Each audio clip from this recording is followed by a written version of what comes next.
The Legend of Zelda Breath of the Wild, the fourth best-selling Switch game of all time, gave birth to its incredible sequel, Tears of the Kingdom, which sold over 10 million copies in its first 3 launch days. In those 3 days, it sold more than Nintendo Switch Sports' first year. Which, now that I think about it, isn't that surprising. The game doesn't have baseball.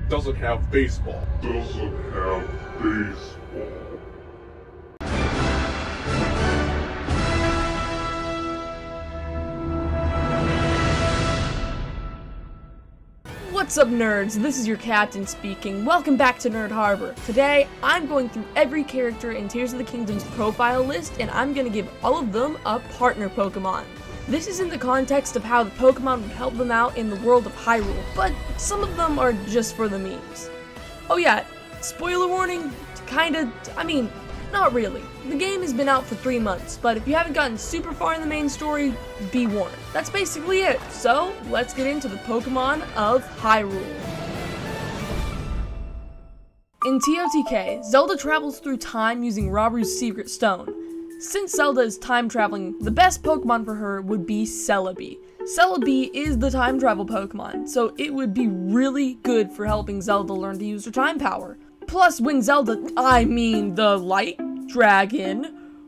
Light Dragon restores the Master Sword, Celebi could travel through time and tell Link where to find Zelda. The Light Dragon. And he could get the Master Sword super early. Purah and Robbie both get a Rotom. Robbie is the head of Purah Pad development, so using Rotom to help figure out the mechanics of what to do would have made the Purah Pad way better than it already is. We've seen what Rotom can do with phones.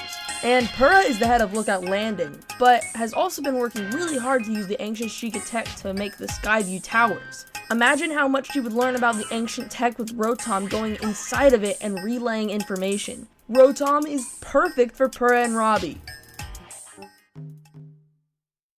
Josha's entire job is learning about the depths, but no one lets her go down there because she's too young. But if she had a lantern, not only could she see where she was going, but she would also have defense. Lantern would protect Josha, and its light would help her do more research. Josha would have access to Zonite, and she could learn its functions for uses on the surface world that I couldn't even imagine.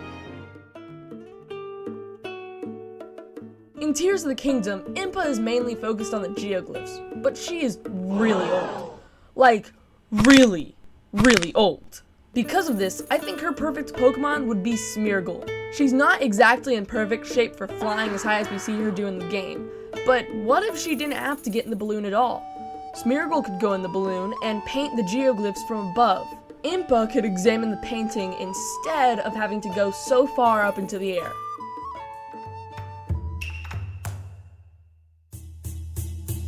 Paya is the new chief of Kakariko Village, the home of the Sheikah. The Sheikah are a tribe of ninjas, but very few of them are actually trained in combat anymore. For the most part, they've settled down to farm, or run a store, or yell at you when you walk in their garden. Granny, no one cares about your stupid trees!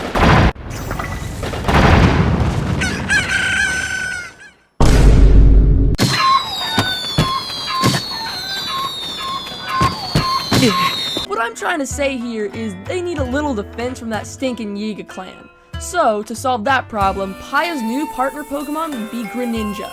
It's a ninja Pokemon, and it definitely has the skills to take on one of the Yiga and defend the Sheikah tribe.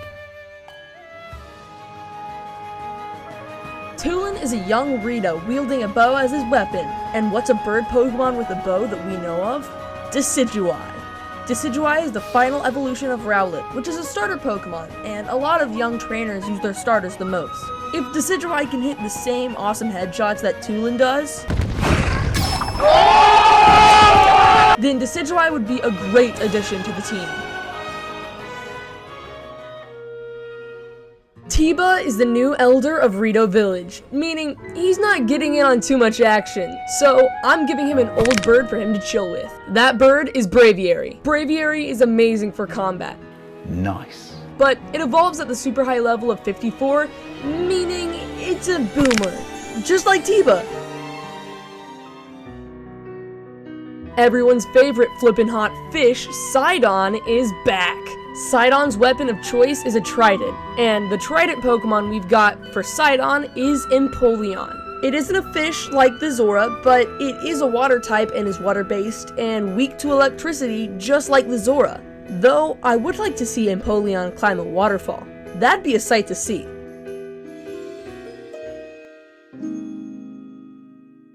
Yona gets Gardevoir. Why does Yona get Gardevoir, Captain? I hear you ask in the comments. Well, let's just ask Pita Shu. Honestly, TOTK with Pokemon would go crazy. I know, like, what the heck kind of Pokemon would Yona, the little cheat who stole Link's boyfriend, catch? Nerd Harbor. Gardevoir. Dorephan is an absolute unit.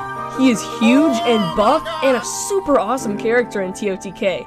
So I wanted to make sure his Pokemon was huge and intimidating just like him. His Pokemon is Wishy-Washy. Wait, no, Wishy-Washy school form. Goodness. Wishy-Washy represents the Zora as a whole. It's a water-type fish Pokemon with a bunch of Wishy-Washy all together to kind of represent the Zora army, which is pretty decently huge, just like Dorephan and his Wishy-Washy. As the Sage of Fire, you'd probably be expecting Yunobo to get a Fire-type Pokemon, but that is not the case. The Goron aren't really fire people. They're more known for being rocks and rolling around, and that's why Yunobo gets Golem. Golem's Sapphire Dex entry states, Golem is known for rolling down from mountains, and its Silver Dex entry states, it is capable of blowing itself up, and that sounds pretty fire-like and almost exactly how Yunobo functions in TOTK. Plus, Golem can learn the fire-type moves Sunny Day, Flamethrower, and Fire Blast. Granted, these are moves it learns via TM, but nonetheless, I think that Golem is a perfect Pokemon for Yunobo. Riju loves sand seals, and she also needs some help aiming her electricity. If we put 2 and 2 together, we see probably the perfect Pokemon for Riju, and that Pokemon is Primarina. Though Primarina isn't a seal, it does evolve from Poplio, which is the sea lion Pokemon, and sea lions and seals are very closely related. But this isn't frickin' Animal Planet, so who cares? Primarina is also a water type, and water is a great conductor for electricity. With the help of Primarina's Hydro Pump, Riju could hit some epic lightning shots on enemies. This freaking segment, I'm sounding like Bill Nye the Science Guy. He's talking about sea lions, conductors. I need a TV show.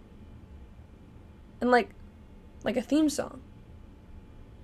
Nerd Harbor, the Science Guy. Yeah. Oh wait, we're still recording. I thought... As the captain of the Gerudo Guard, Buliara would need a strong and intimidating Pokemon with some sort of elemental power to hold up the Gyptos. One of the Gerudo's best weapons is their cannon, but they only have one.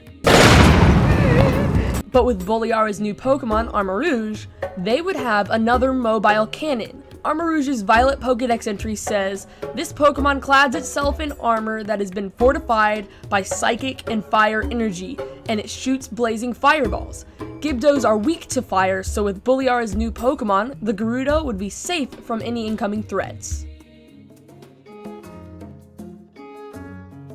Hudson Construction is fueling Hyrule with the materials it needs to rebuild itself, but for the most part, those materials are made out of wood. Wood can come in handy, but concrete is a much more reliable substance, so Rhondson and Hudson are in desperate need of a Conkeldurr. Conkeldurr is great for destruction because he's swinging around giant hunks of concrete, but Conkeldurr is also said to make concrete that is much more durable than the same that was built by humans, or in this case, Hylians. The only issue is his name. They'd have to nickname him Conkeldurrson so he could be hired. Tauro is a Zonai researcher who is trying his hardest to learn everything he can about the past. Great Scott! In doing so, I'm sure he would have stumbled across some sort of ancient fossils in the Zonai ruins, like a claw fossil, and with the help of Purah's age-reversing thingamajig, they could totally Jurassic Park that Anorith back to life. Tauro would for sure learn a lot about ancient history from his brand new Pokemon partner, Anorith. I honestly have no clue what kind of Pokemon Hestu would catch, but according to Bulbapedia, children may apply for their Pokemon trainer's license, obtain their first Pokemon, and set out on their journey at age 10. And Hestu can't even be seen by anybody, so how the heck is he supposed to get a license? If somehow he did get a license, he'd probably catch some sort of weird musical Pokemon like Kricketot or something.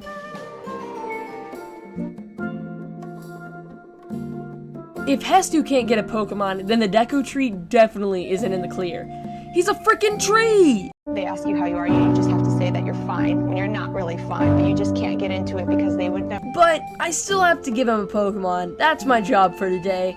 The Great Deku Tree is a tree spirit, so he needs a tree ghost type, like Trevenant. Yeah, that's it.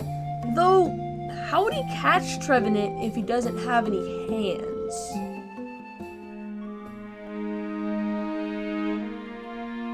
Rauru is a furry. So he needs a furry Pokemon. Like Go-Goat.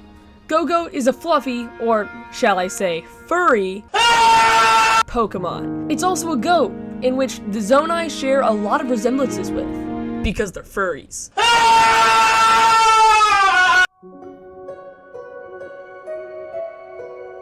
Mineru, who is also a furry.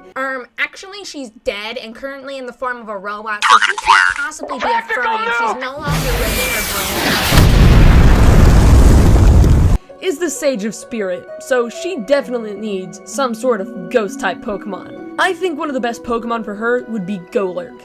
She's really good at building constructs, and can put her spirit inside of said construct. But what if she didn't have to build them? What if she could totally Freaky Friday herself into Golurk? It might be a little weird, but if it works, it works.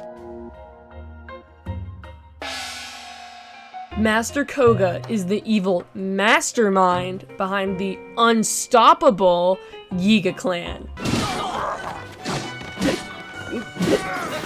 The Pokemon that would be perfect for Master Kohga, nay, the entire Yiga clan, is Tropius. Yeah, okay, that's pretty weird. Just look closer. Little closer. Right there. The fruit that Tropius grows. They're bananas, and the Yiga clan loves bananas. If you think it's a little weird for the Yiga clan to be eating Tropius's neck fruit, they're the Yiga clan. They do not care. I am certain that Master Kohga would love his own little Tropius. Finally, we have the Demon King Ganondorf. Obviously, this dude is freaking evil, and his main goal is to destroy Hyrule and its people. But he also wants to rule. I don't know, this guy is all over the place. Anyways, if he really wants to destroy all of Hyrule, then with the power of his demon army and his partner Pokemon Yveltal, that would be a breeze. Rauru and the Six Sages wouldn't stand a chance, which would make TOTK a really sucky game, but whatever, I'm playing Demon King's advocate here.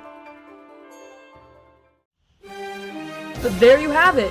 Every character, well, at least on the character profiles list, has a partner Pokemon. Thank you guys so much for watching. If you enjoyed this video, please leave it a like, and if you want to see more content similar to this video, make sure you subscribe. Right now, I'm trying to get to 500 subscribers, so if you could get me just a little bit closer to that goal, I would really appreciate it. If you have any thoughts on the Pokemon these characters could have caught, or if you have any ideas for videos I could make, please let me know down in the comments section. I reply to every single one of them, and it really makes my day. Well, that's all for now. Waluigi for Smash, Chaos forever. I'll see you guys next time.